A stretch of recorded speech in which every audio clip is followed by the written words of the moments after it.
تمام تعریفیں، حمد و ثنا اللہ تعالیٰ جل مجدہ الکریم کے لیے۔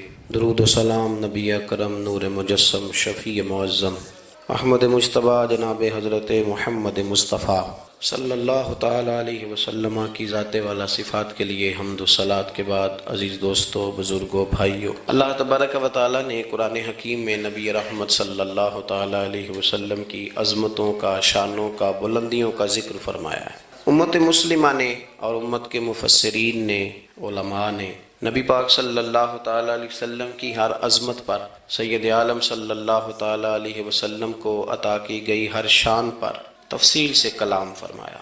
ہمارے بزرگوں نے سید عالم علیہ السلام کی عظمتوں کو کھول کھول کر امت کو سنایا اور بتایا، لیکن پھر بھی بہت سارے پہلو تشنا ہیں، اور جیسے جیسے وقت گزرتا جائے گا امت تک حضور سید عالم علیہ السلام کی عظمتوں کو پہنچایا جاتا رہے گا اور لوگ اس سے استفادہ کرتے رہیں گے۔ قرآن مجید میں اللہ تعالیٰ نے ارشاد فرمایا کہ یا ایھا النبی انا ارسلناک شاہدا ومبشرا ونذیرا، اے محبوب علیہ السلام، بے شک ہم نے آپ کو گواہ بنا کے بھیجا ہے، خوشخبری دینے والا بنا کے بھیجا ہے، اور ڈر سنانے والا بنا کے بھیجا۔ پھر فرمایا وَدَاعِيًا إِلَى اللَّهِ بِإِذْنِهِ، اور ہم نے آپ کو اللہ کی طرف دعوت دینے والا بنا کے بھیجا ہے اس کے اذن کے ساتھ، وَسِرَاجًا مُنِيرًا، اور آپ کو چمکتا ہوا آفتاب بنا کے بھیجا ہے۔ دنیا کے اندر انسان میں جو چیز اسے رغبت دیتی ہے، جو اس کو عمل پر ابھارتی ہے، وہ اس کا عقیدہ اور اس کی سوچ ہوتی ہے۔ انسان کے جو افکار ہوتے ہیں نا، جو اس کی سوچیں ہوتی ہیں، وہ اس کے عمل کو مرتب کرتی ہیں۔ انسان کا جس طرح کا نظریہ ہوتا ہے، پھر وہ زندگی میں عمل بھی اسی طرح کے کرتا ہے، لوگوں کے بیچ رہ کے وہ وقت بھی اسی طرح ہی گزارتا ہے۔ قریش مکہ اور حضور سید عالم صلی اللہ تعالیٰ علیہ وسلم سے جو پہلے کے لوگ تھے، ان کے افکار بہت ساری خرابیوں کا شکار ہو گئے تھے، فکری کمزوریاں پیدا ہو گئی تھیں، مختلف قسم کی اوہام پرستی کا وہ شکار تھے، توہمات میں الجھ گئے تھے۔ حج کا موقع آیا ہے تو اب انہوں نے قبولیت کا یہ نظریہ گھڑ لیا ہے کہ ننگے ہو کے معاذ اللہ طواف کریں گے بیت اللہ کا۔ قربانی کا موقع آیا ہے تو جانوروں کا خون دیواروں کے ساتھ لگائیں گے خانہ کعبہ کی۔ اور قرآن حکیم ہمیں یہ بھی بتلاتا ہے کہ جب حج کر کے لوٹتے ہیں تو اب دروازوں سے نہیں گزرنا، اب ہم نے کوئی اور رستے پھلانگ کے گھروں میں آنا ہے، اس لیے کہ ہم نیک ہو کے آئیں۔ تو مختلف قسم کی توہمات انہوں نے گڑھ لی تھی، اللہ تبارک و تعالیٰ کی ذات کے بارے میں بھی، انبیاء کرام علیہ السلام کے بارے میں بھی۔ قرآن مجید ہمیں کہتا ہے کہ یہودیوں نے جناب عزیر علیہ السلام کو اللہ کا بیٹا کہا، عیسائیوں نے معاذ اللہ حضرت عیسیٰ علیہ السلام کو اللہ کا بیٹا کہا۔ تو افکار کے اندر جب انسان کے بہت زیادہ خرابیاں آ جاتی ہیں، یعنی ایک آدمی کا ذہن بن گیا نا سارے لوگ چور ہی ہیں، تو پھر کسی سے دوستی کرنا، کسی کے ساتھ چلنا، وقت گزارنا اس کے لیے دشوار ہی نہیں محال بھی ہو جاتا ہے۔ اور اگر انسان محسوس کرنے لگتا ہے نا کہ یار نہیں، ایسا نہیں ہے، یہ میرے رسول کریم کی امت ہے، اور حضور علیہ السلام نے فرمایا میری امت کبھی گمراہی پر جمع نہیں ہوگی، تو امت میں خیر ہے، ہمیں خیر کو تلاش کرنا چاہیے۔ پھر انسان آہستہ آہستہ نرم ہونے لگتا ہے، لوگوں کو گنجائش دینے لگتا ہے، اور ان کی باتوں کو، ان کی کمزوریوں پر وہ استدلال کرتا ہے کہ یہاں کمزور پڑ گئے ہوں گے، یہاں یہ مسئلہ ہو گیا ہوگا۔ وہ کسی نے کہا تھا کہ جانے کس عمر میں جائے گی یہ عادت میری، روٹنا اس سے تو اوروں سے الجھتے پھرنا۔ کئی دفعہ یوں بھی ہوتا ہے۔ تو ہمارے ہاں افکار میں اگر حسن رہے، تازگی رہے، خوبصورتی رہے، اب بھی کچھ لوگ ایسے ہیں جو اعتدال کا رستہ چھوڑ جاتے ہیں۔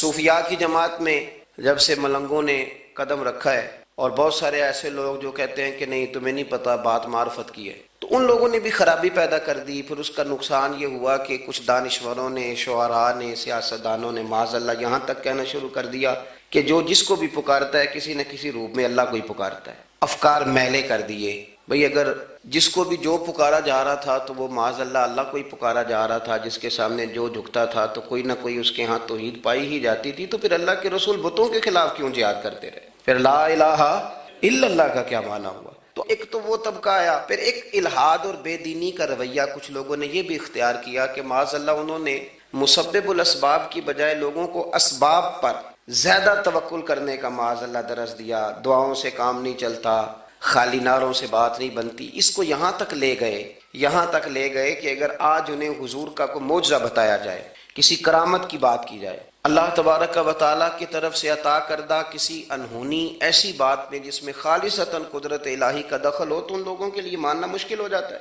کیونکہ انہوں نے زور ہی اس بات پہ دے دیا ہے تو ان سارے رویوں کے اندر ہمیں پھر پلٹ کر انہی تعلیمات کی طرف توجہ کرنی ہوگی جو مدینے والے محبوب نے ہمیں عطا فرمائی، جو حضور نے عقائد اور نظریات کا حسن ہمیں عطا فرمایا۔ یہ میرا دور گھبرائے ہوئے لوگوں کا دور ہے، پریشان لوگوں کا دور ہے۔ ڈپریشن کے مریضوں کی تعداد 65% تک پہنچ گئی ہے۔ اس قدر زیادہ لوگ ڈرے ہوئے، پتہ نہیں کیا ہوگا۔ جو غریب ہو گیا وہ جانتا ہے شاید کبھی بھی میرا ہاتھ نہیں پڑے گا، جو بیمار ہو گیا وہ سمجھتا ہے کہ شاید کبھی تندرست نہیں ہوگا۔ تو کمزوری آ گئی اور تیزی کے ساتھ آئی۔ ٹی وی پہ بیٹھے لوگوں نے بھی کمزور کیا۔ پھر ایک تعویذ دھاگے والے تھے، انہوں نے بھی کہہ دیا تینوں کسی نے کچھ کیتا ہے۔ او بھئی کنے کیتا ہے؟ کہندا ہے مینوں حکم ہی نہیں، مینوں تے شرارت دا حکم سی، وہ میں کر چھڑی، تینوں کسی نے کچھ ہے۔ اب تو سوچتا رہ، جتنے تیرے دشمن ہیں تو ان کی لسٹ بنا لے۔ تو شرارتیں ہوئیں، لوگ کمزور ہوئے، افکار کے اندر کمزوری آئی۔ رسول کریم صلی اللہ علیہ وسلم لوگوں کو طاقتور کرتے، توکل کا درس دیتے، توحید باری تعالیٰ کے ستھرے جذبے حضور اپنے غلاموں کو عطا فرماتے، ان کی فکری حضور تربیت فرماتے، فکری۔ اللہ کے رسول صلی اللہ علیہ وسلم غار ثور میں موجود ہیں، ساتھ سیدنا صدیق اکبر رضی اللہ تعالیٰ عنہ۔ کفار جو گرفتار کرنے والے تھے، پیچھے لگے ہوئے تھے، وہ غار ثور کے دروازے تک آ گئے۔ جس طرح ڈاکٹر بول دیتا ہے، وہ کہہ دیتا ہے کہ اب جناب مشکل ہے، اگلے ہفتے آپ چلے جائیں گے، تو وہ جو کمزور لوگ ہیں انہوں نے اگلے ہفتے کیا جانا ہوتا ہے، وہ جب ڈاکٹر بتاتا ہے اسی وقت ہی فوت ہو جاتے ہیں۔ وہ کہتے ہیں اگلا ہفتہ تو لیٹ ہے، اسی وقت ہی سمیٹ لیتے ہیں سامان سفر۔ اور کچھ لوگ ایسے تھے، ڈاکٹر نے کہا کہ جناب آپ کی رپورٹس بتاتی ہیں کہ آپ بہت جلدی چلے جائیں گے، تو انہوں نے کہا جناب آپ جو کہہ رہے ہیں اپنے علم کے مطابق کہہ رہے ہیں، پر ہونا تو وہ ہے جو میرا رب کریم چاہے گا۔ یہ وہ جذبات ہیں جو ہمیں رسول کریم علیہ السلام نے عطا فرمایا۔ دیکھو حضرت ابوبکر صدیق رضی اللہ تعالیٰ عنہ کے ساتھ حضور غار ثور میں موجود ہیں۔ کفار جو گرفتار کرنے والے ہیں وہ دروازے تک آ گئے، بالکل دروازے تک۔ اور جناب صدیق اکبر رضی اللہ تعالیٰ عنہ ان کو دیکھ کر تھوڑا سا گھبرائے، اپنے لیے نہیں، ذات مصطفیٰ کے لیے گھبرائے، کہیں حضور کو کوئی تکلیف نہ پہنچ جائے، تھوڑا گھبرائے۔ یا رسول اللہ وہ تو قریب آ گئے، اور اگر انہوں نے پیروں کی جانب جھک کر دیکھا تو وہ تو ہمیں دیکھ لیں گے۔ بالکل سرانے پہنچ گئے، یہ آ گئے، کھڑے ہو گئے، اور درمیان میں پردہ کیا ہے؟ مکڑی کا جالا، اور مکڑی کا جالا پھونک سے بھی اڑ جاتا ہے، تو مکڑی کا جالا بیچ میں۔ حضور وہ تو پہنچ گئے، ذرا جھک کر کے دیکھیں گے تو وہ تو ہمیں پکڑ لیں گے۔ اب یہ وقت تربیت ہے، اور وہ تربیت جو محبوب نے اپنے اس عظیم صحابی کی فرمائی، اس تربیت کو میرے رب کریم نے قرآن مجید میں بیان فرمایا۔ حضور فرماتے ہیں، رب فرماتا ہے کہ فرمایا محبوب نے، فرمایا لا تحزن، ابو بکر گھبرانا۔ یہ ایک موقع ہوتا ہے جب انسان کو گھیر لیتی ہیں مشکلات چاروں جانب سے، اور جو بھی آتا ہے وہ اسے مایوس ہی کرتا ہے، لیکن حالات کے سہمے ہوئے لوگوں کو بتا دو حالات بدل جاتے ہیں، ایک جیسے نہیں رہتے۔ کہا لا تحزن، ابو بکر گھبرانا، کیوں؟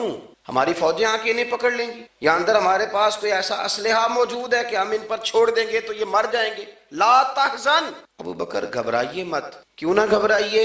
اس لیے کہ ان اللہ معنا، بے شک اللہ ہمارے ساتھ ہے۔ جن کے ساتھ رب ہو انہیں گھبرانا نہیں چاہیے، انہیں گھبرانا، یہ جو مسلح کی قوت ہوتی ہے، جو دعا کی طاقت ہوتی ہے، دعا صلاح المومن، یہ جو قوت ہوتی ہے انسان کے پاس، یہ جو اس کے پاس ہتھیار ہوتا ہے کہ آج رات منا لوں گا میرا رب کرم فرما دے گا، یہ جو اس کے پاس قوت ہوتی ہے یہ اسے کمزور نہیں پڑنے دیتی، اسے طاقتور رکھتی۔ تو حضور نے افکار کے اندر یہ حسن پیدا کیا، لوگوں کو بتلایا کہ بجائے اس کے کہ تم کوئی چور رستہ تلاش کرو، کوئی سیاست کرنے کی کوشش کرو، تم کوئی ایسی راہ اختیار کرو جو تمہیں محسوس ہو کہ درست نہیں ہے، اس رستے نہ چلو، بلکہ تم اپنے رب کو منانے والے رستے پہ چلو۔ اور ترمذی شریف میں حدیث ہے، حضرت انس بن مالک رضی اللہ تعالیٰ عنہ فرمانے لگے کہ کریم محبوب علیہ السلام فرماتے ہیں کہ اپنے دکھڑے دنیا داروں کو نہ بتانا، سیٹھوں، نوابوں، چودھریوں، چاپلوسی کرنے کی ضرورت کوئی نہیں، اپنے دکھڑے دنیا داروں کو نہ بتانا، ورنہ اللہ تمہیں کبھی غنی نہیں فرمائے گا۔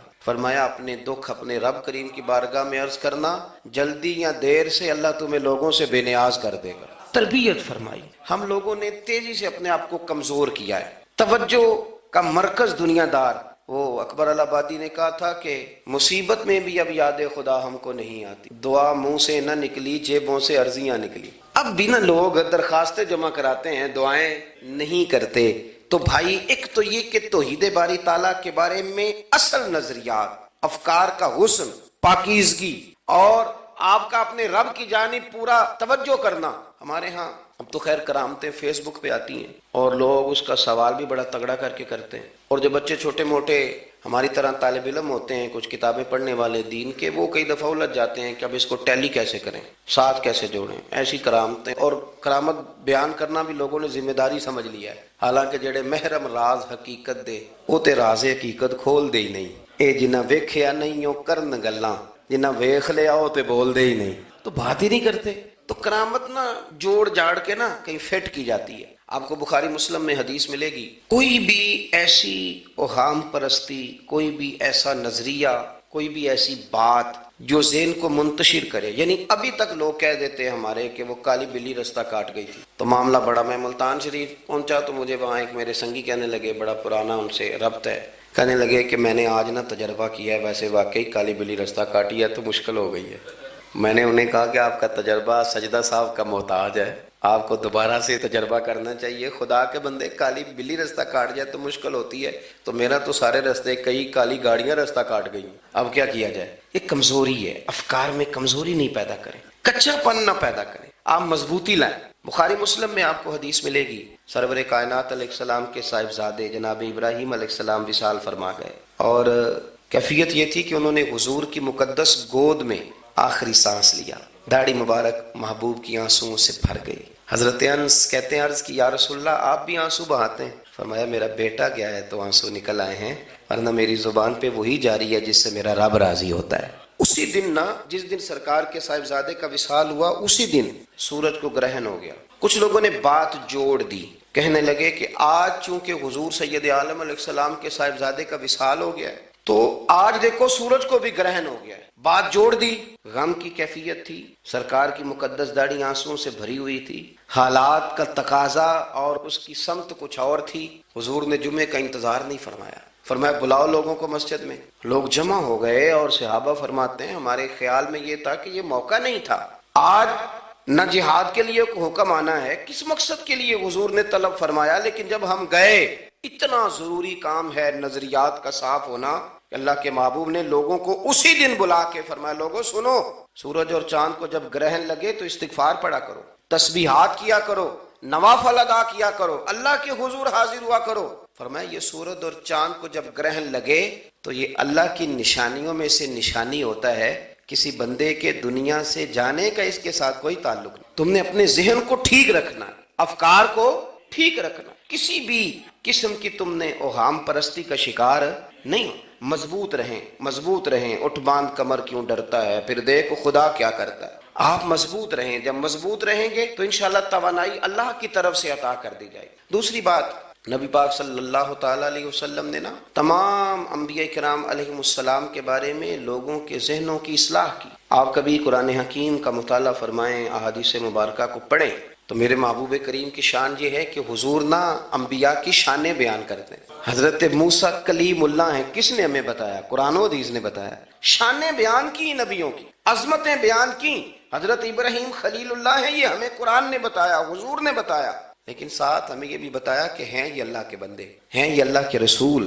نبی پاک صلی اللہ تعالیٰ علیہ وسلم نے افکار اور نظریات انبیاء کے بارے میں لوگوں کے درست فرمائے. مجموع الزوائد میں حضرت مولا علی شیر خدا رضی اللہ تعالیٰ عنہ کی حدیث مروی ہے. ایک بدو آ گیا حضور کی بارگاہ میں کچھ مانگنے کے لیے. مولا کائنات رضی اللہ تعالیٰ عنہ فرماتے ہیں سرکار جب کسی بات کا جواب نہ دینا چاہتے تھے تو خاموش ہو جاتے تھے، کچھ دیر خاموش رہتے تھے. اور حضور کا خاموش رہنا بھی ہمارے محدثین نے محفوظ کیا ہے.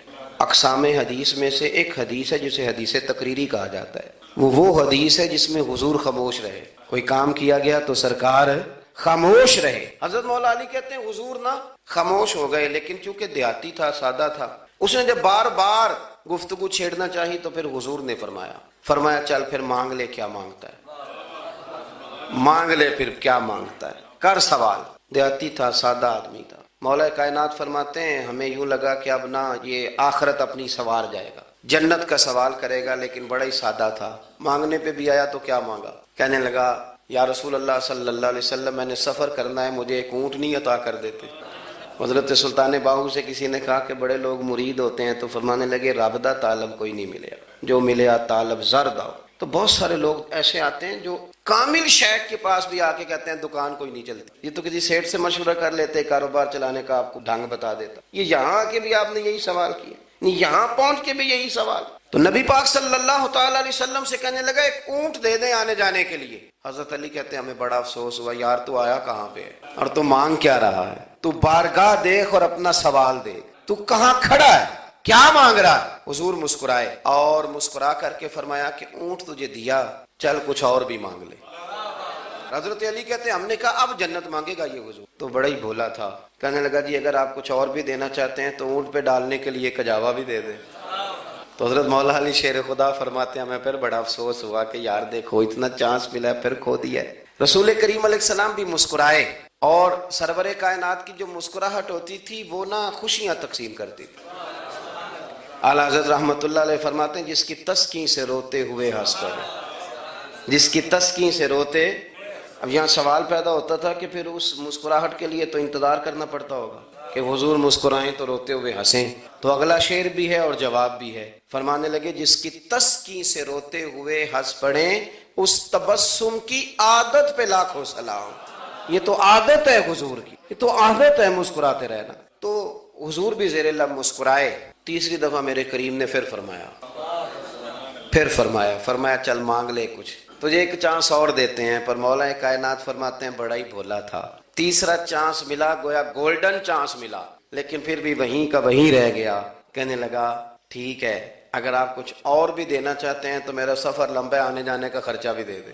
اللہ اکبر. اب حضور عقائد کی بابت بتانے لگے کہ رسالت کے بارے میں، محبوب کے بارے میں عقیدہ کیسا ہونا چاہیے. تو حضور علیہ السلام فرمانے لگے تجھ سے تو وہ بنی اسرائیل کی بڑھیا ہی اچھی تھی. یا رسول اللہ صلی اللہ علیہ وسلم کون سی؟ تو حضور فرمانے لگے جناب موسیٰ علیہ السلام کو حکم ہوا ہجرت کریں تو آپ جانے لگے. تو پھر ارشاد خداوندی ہوا کہ جہاں حضرت یوسف علیہ السلام مدفون ہے، آپ کا مزار پر انوار ہے، اگر آپ کو جانا ہے تو پھر ان کے تابوت کو بھی آپ نکال کر کے ساتھ لے جائیں. حضرت سیدنا موسیٰ علیہ السلام نے لوگوں سے پوچھا تمہیں پتہ ہے جناب یوسف کا مزار کہاں ہے؟ کسی کو نہیں پتا. ایک بوڑھی اماں ہے ضعیف العمر، اس کو خبر ہے. حضرت موسیٰ علیہ السلام نے اس سے کہا اماں تو بتائے گی کہ حضرت یوسف کا مزار کہاں ہے؟ تو کہنے لگی بتاؤں گی پر مفت نہیں بتاؤں گی. یہ حضور بیان کر رہے ہیں بتاؤں گی پر فری میں نہیں بتاؤں گی، میں نا مفت تھوڑی بتاؤں گی. فرمایا چل تو اپنی قیمت بتا بتانے کی. تو کہنے لگی میں اس شرط پہ جناب یوسف کے مزار کا پتہ بتاؤں گی کہ آپ مجھے جنت میں وہ والا گھر دیں گے جس کے پڑوسی جناب موسیٰ علیہ السلام ہو. آپ کے پڑوس میں گھر چاہیے. تجھ سے تجھی کو مانگ کے میں نے مانگ لی ساری کائنات، وہ والا مکان چاہیے جس کے پڑوسی آپ ہوں. تو حضرت موسیٰ کلیم فرمانے لگے اماں چل جنت مانگ، تو نبیوں کے قریب مکان مانگ رہی ہے، وہ تو بڑا اونچا درجہ ہوگا، تو بڑی دور پہنچ گئی، اتنی بڑی سوسائٹی میں پلاٹ مانگ لیے، وہاں پہنچ گئی.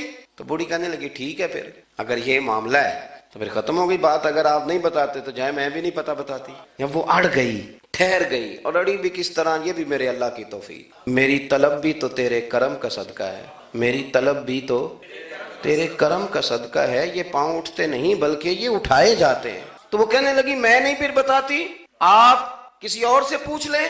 جناب موسیٰ خاموش ہوئے تو ارشاد خداوندی ہوا کلیم اپنے پڑوس میں مکان دینے کا وعدہ آپ کر لیں اور مکان انہیں میں عطا کر دوں گا. تو حضور سید عالم صلی اللہ تعالی علیہ وسلم نے اس بدو کی موجودگی میں تربیت فرمائی صحابہ کی. یہ چیزیں بھی حضور نے عطا فرمائی. لیکن جب تمہیں کہا جائے مانگو تو پھر یہ کریم رسول کا دروازہ ہے. مانگیں گے مانگے جائیں گے اور منہ مانگی پائیں گے. سرکار میں نہ لا ہے نہ حاجت اگر کی. تو افکار کا حسن، نظریات کی پاکیزگی. ہمارے ہاں نا آج کل جو ہمیں لیکچر دیے جاتے ہیں نا، بالخصوص جو طلباء سائنس پڑھتے ہیں، تو وہ جب سوالات اٹھاتے ہیں تو اس میں کچھ ایسی چیزیں بھی آتی ہیں. یہ ابھی کورونا کے حالات جب پچھلے دنوں چل رہے تھے تو اس وقت 2-3 قسم کے لوگ ہوئے. ایک تو وہ ہوتے ہیں جو بالکل ہی ڈرتے، کہتے ہیں چھوڑو جو ہوگا دیکھا جائے گا. اور ایک وہ ہوتے ہیں جو اتنا ڈرتے ہیں کہ بیچارے اپنے سائے سے بھی ڈرنے لگ جاتے ہیں. تو یہ دونوں باتیں جو ہیں یہ درست نہیں ہیں. درست کیا ہے کہ آپ احتیاط بھی کریں گے پر بھروسہ اپنے رب کریم کی ذات پر کریں گے، بھروسہ اللہ. تو لوگوں کو ڈرایا جاتا ہے اور جو خوف پھیلایا جاتا ہے ہمارے ہاں وہ بڑا عجیب قسم کا انداز ہے، قبر کو کھڑکی کوئی نہیں ہوتی، دروازہ کوئی نہیں ہوتا، آکسیجن کیسے جائے گی؟ یا آپ کبھی ٹویٹر پر مختلف بڑے لوگوں کے پیغامات دیکھیں تو موت کے بارے میں جب وہ چیزیں شیئر کرتے ہیں تو عجیب سا رنگ اس کا محسوس ہوتا ہے کہ اللہ جانے یہ بیچارہ کہاں کھڑا ہو گیا ہے، اور خوف، اور لوگ اس کا ذہن بنا کے ڈرتے ہیں۔ ڈرنا چاہیے، ضرور ڈرنا چاہیے،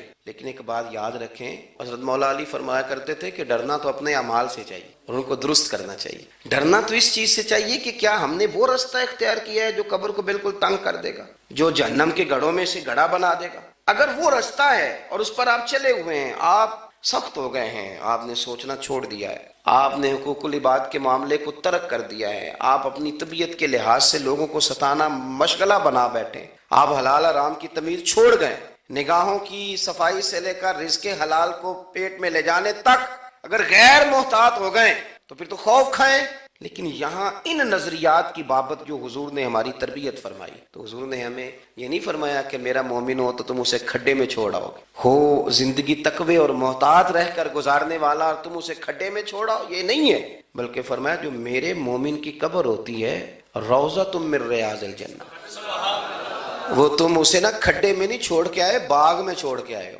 آپ باغ کا تصور کریں پھر قبر کو سوچیں، نہیں باغ میں چھوڑ کے، اور باغ بھی معمولی نہیں، جنت کے باغوں میں سے باغ، جنت کی کیاریوں میں سے، روضۃ من ریاض الجنہ۔ اب ذرا اس اینگل سے آپ اپنی قبر کو سوچیں، اس رویے کے ساتھ کہ اگر قبر آپ کی جنت کا باغ ہے تو باغ میں جاتے بندہ ڈرتا تو نہیں، اور باغ اتنا حسین ہے کہ جس میں پہلی آنکھ کھلے گی تو پہلی نظر اٹھے گی تو مدینے والے محبوب کا چہرہ نور نظر آئے گا، اتنا شاندار باغ ہے۔ آپ اس کی رعنائی، اس کا حسن اور اس کی خوشبو کو ملاحظہ فرمائیں۔ تو حضور نے نا ہماری تربیت فرمائی۔ میں اکثر کہا کرتا ہوں احباب سے کہ انسان 10-15 سال کے بعد پردیس سے واپس لوٹے اور ماں اگر موجود ہو نا گھر میں، اتنا تگڑا استقبال کرتی ہے کہ مزہ آ جاتا ہے، اس کا بس نہیں چلتا، مکان بھی نہیں بنا دے، فلانی چیز بھی نہیں لے آؤ، میرا پتر آ رہا ہے، فلانی بھی۔ تو سالوں بعد بندہ گھر لوٹے تو ماں اتنا استقبال نہیں کرتی جتنا قبر میں اللہ کی رحمت بندے کا استقبال کرتے۔ اس لیے جب یہ سوچ بن گئی تھی نا صحابہ کی حصول جنت کی، تو پھر ان کو لگاؤ ہو گیا تھا، پھر دنیا کی زندگی، جاہ و جلال، مال و دولت اتنا زیادہ وقت نہیں رکھتا تھا ان کی نظر میں۔ پھر وہ سمجھ گئے تھے اس بات کو کہ کن فی الدنیا کانک غریب و عابر سبیل، سمجھ گئے تھے کہ یہ مسافر ہیں ہم یہاں، اور وہ پھر اتنا زیادہ اپنے ذہن پہ چیزوں کو سوار نہیں کرتے تھے، محسوس کرتے تھے کہ اتنی زندگی ان کی ہے، اتنی زندگی ان کی گزر گئی ہے، محسوس کرتے تھے، اور اس پر پھر وہ جو فوکس کرتے تھے وہ آخرت کے لیے کرتے تھے۔ ایک خاتون حضور کی بارگاہ میں حاضر ہوئی، یہ بھی سیاستہ میں آپ کو روایت ملے گی، بہت ساری کتابوں میں ہے لیکن اس کی اصل آپ کو بخاری شریف میں ملے گی۔ حضرت ابو ہریرہ رضی اللہ تعالیٰ عنہ فرماتے ہیں کہ خاتون آئی تو اس نے آ کر نا بڑے درد کے ساتھ حضور کی بارگاہ میں استغاثہ پیش کیا، عرض کرنے لگی یا رسول اللہ صلی اللہ علیہ وسلم، میں نا مرگی کی مریض ہوں اور بڑی تکلیف میں ہوں۔ یہ جو مرگی کا مرض ہوتا ہے یہ اعصابی بھی ہے، جسمانی بھی ہے، ذہن کو کنٹرول کرتا ہے، اور انسان جسمانی طور پر بھی بالکل اس وقت جب دورہ ہوتا ہے مفلوج ہو جاتا ہے، ذہنی طور پر بھی خوشی غمی آنا جانا دشوار ہو جاتا ہے انسان کے لیے۔ تو وہ خاتون عرض کرتی ہے یا رسول اللہ صلی اللہ علیہ وسلم، مجھے مرگی ہے، کریم آپ دعا فرمائیں، رب مجھے شفا عطا کر۔